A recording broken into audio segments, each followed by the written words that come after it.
Hi everyone, welcome to the Not Too Shabby channel. This is Dalise, but you might know me as Stamper Girl. Today I'm going to be creating these two cards for you using the stamp and die of the month. Even though they are sold out right now, you can enter your name on the waiting list. So if we order more, we would be able to get a hold of you. But the stamp of the month, the junior box, the paper club, and the box of the month are still available for August 2023. For these cards, I am going to start by cutting out my die cuts from some shelf liner paper. This is a sticky plastic, and I will cut them to make masks. And I will put all the products that I'm using at the product line down in the description. I'm just positioning them all so I have masks for everything because I am not quite sure which ones I'm going to use or what sentiment I'm going to use. I know that I'm just going to want to play with some masks. And here is all my cuts. I am cutting multiple of the little tiny berry in this set. Like I cut, I think 10 of them, maybe more, just to make a background. When you put these, take them and put them with your stamps or your die cuts so you don't lose them, because you can use these over and over again. They are super strong, super sturdy. Thank you to Tracy for giving this idea and sharing it with everyone on her channel. And I will give a link and give her information right here. I am going to use the tall jar with the fruits inside. And what I'm doing is I'm placing the mask for this in the center of my card. I'm going to use "You Fill Me with Happiness" as my sentiment. So I'm using the mask for that. And now I'm using those berries that I mentioned that I cut multiple of them. And for some reason, my video did not record me blending, but I'm just using some yellow, some orange, red color, and just blended these colors over my mask. I'm using some black liquid acrylic, and I am just splattering some fun black dots just to create a little bit of interest in my background. I am pulling all of my masks and save them. If you have already used them, they're kind of hard to put them back into the release paper. So what I do is I usually put them in the back of the stamps. Here's what it looks like after you peel all of them.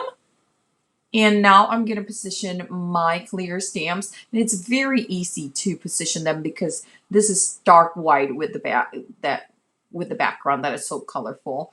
And now I am grabbing my sentiments. I was going to do the berries and the hearts, but I decided that those are probably just easier to use in an acrylic block because I'm going to be rotating them. So I grab my sentiment. Now everything is ready for stamping using my VersaFine ink because I may or may not watercolor this. I have not decided. My original idea was to leave it blank like this. So it was going to be just a stark black and white against the very, very fun background. But my husband said, that needs some color and those need to be kiwi. So, ladies and gentlemen, these will be kiwis this time. So like I mentioned, I'm going to use the little berry and the heart and put them in an acrylic block and just use my VersaFine and just stamp, rotate as needed.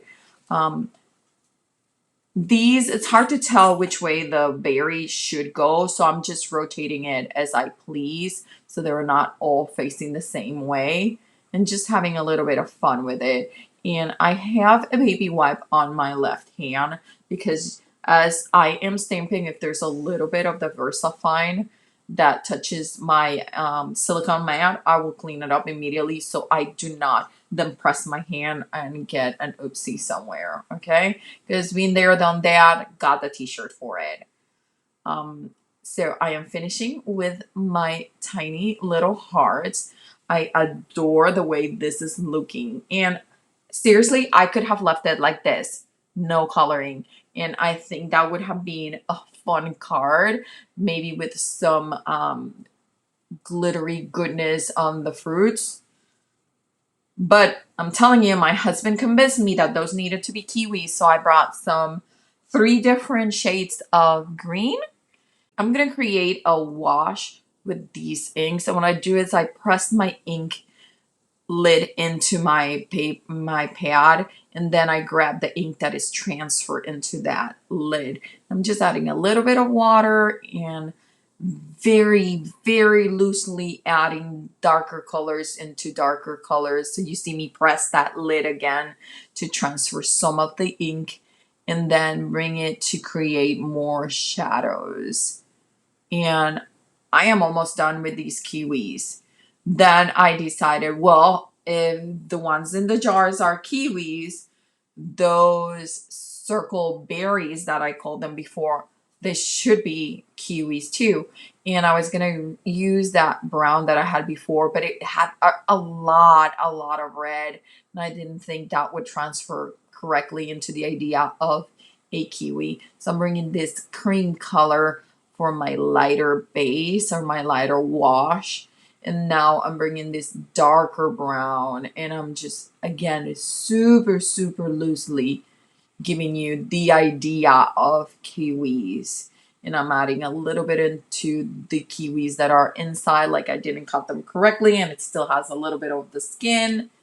And now I'm into the hearts. For the hearts, I'm using this liquid acrylic that is a golden pearlescent, and it's has had better days, but I added a little bit of water to make it flow better, and that's what I'm coloring my little hearts, my lid. And then I decided to go a little crazy and I said, oh, this needs a little bit of golden splash, which may not have been a great idea to do it outside my splashing box guard because there is gold glitter everywhere in my camera, everywhere.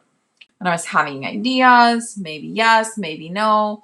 And I decided I'm gonna cut an oval. Then I decided, do I want to flip it and have the continuous gradation that I colored and blended, or do I want to do what I decided to end up doing, which creates, I believe, a little bit more of action, and it looks more interesting, is to actually, I rotated the background so the gradation blending does not match at all my focal image. I'm adding some foam tape, as you can see, put it on top of a black oval.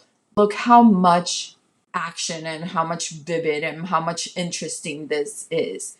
I'm bringing back that acrylic distress stain black that I use for splattering, and I'm bringing a very, very fine round paintbrush. I'm just doing hash marks. That's all I'm doing for these.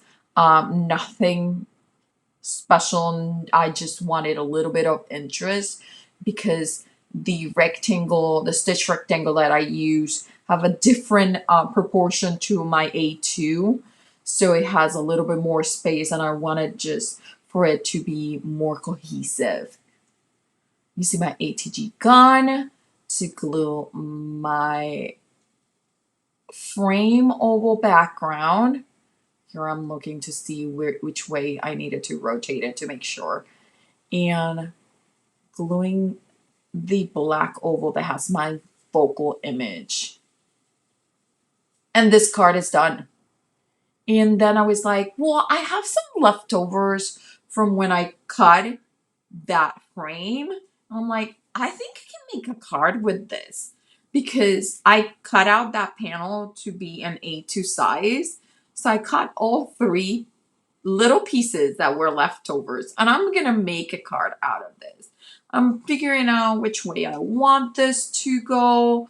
I didn't want the berries, or in this case, the kiwis, to match up because they don't follow. Remember that these are 3 different sides from my card. So I embossed a white panel, and then I decided, okay, I'm gonna put them in the order of the height of these strips of paper. And I'm bringing up some of the pieces in sentiments that I watercolored last time in my video. And if you haven't seen that video, go check out. It's in the Not Too Shabby channel, and you should be able to see it with the picture on the thumbnail. And I'm just gonna glue these pieces back into this embossed background. I picked this embossed background because it reminded me of a tablecloth. And since this is the side call from my kitchen, I thought, I'm gonna put some of the images of these canned jars. It's like, oh, I want something that reminds me of kitchen, of cooking.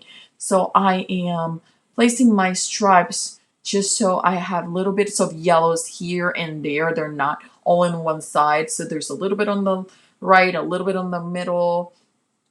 And then I'm going to place my background.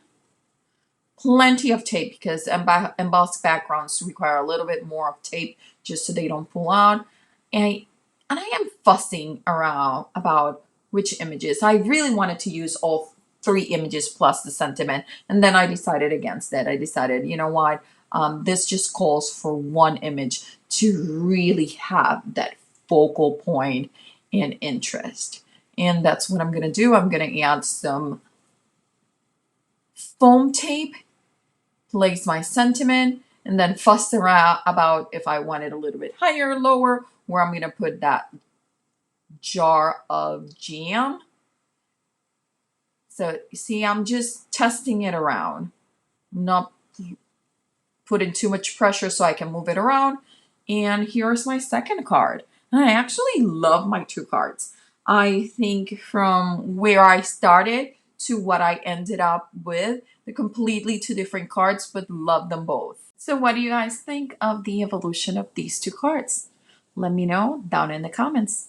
Make sure that you go check out the stamp of the month for August 2023. And remember, don't leave your crafting for tomorrow. Start today. Bye.